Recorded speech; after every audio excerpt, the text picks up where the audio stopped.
बिस्मिल्लाहिर्रहमानिर्रहीम।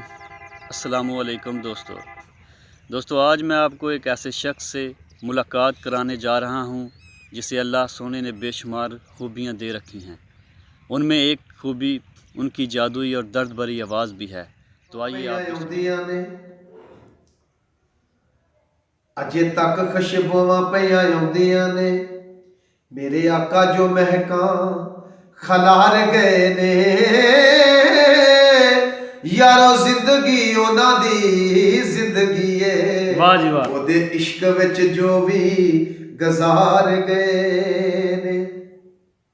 यारो जिंदगी उन्हां दी जिंदगी है, आका दे इश्क विच जो भी गुजार गए ने। ते ओदे ना तू ओदे परवाने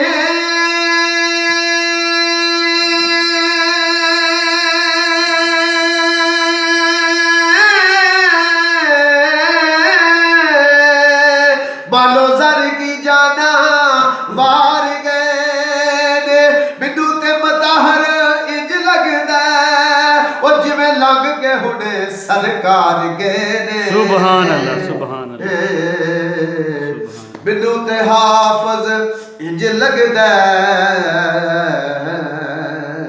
जिवें लग के हुणे सरकार गए ने। बिंदु ते हाफज इंज लगदा जिवें लग के हुणे सरकार गए ने।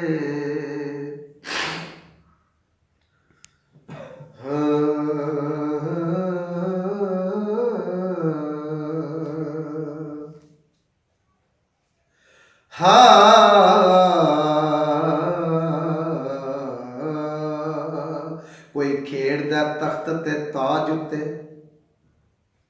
कोई यार खजीने ते खेड़दा ए।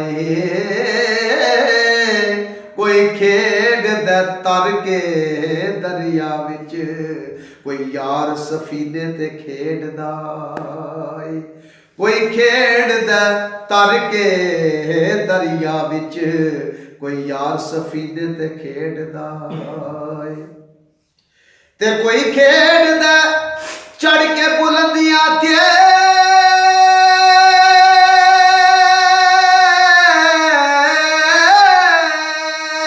कोई यार जीने ते खेड़दा ए। इक्को लाली हाकम फातिमा दा ओ जेड़ा नबी दे सीने ते खेड़दा ए। इक्को लाली हाकम फातिमा दा जेड़ा नबी दे सीने ते खेड़दा ए। जरा बंद करें, क्लासिकल। इतना काफी है जिंदगी के लिए, इतना काफी है जिंदगी के लिए। रख ले आका जो नौकरी के लिए, इतना काफी है जिंदगी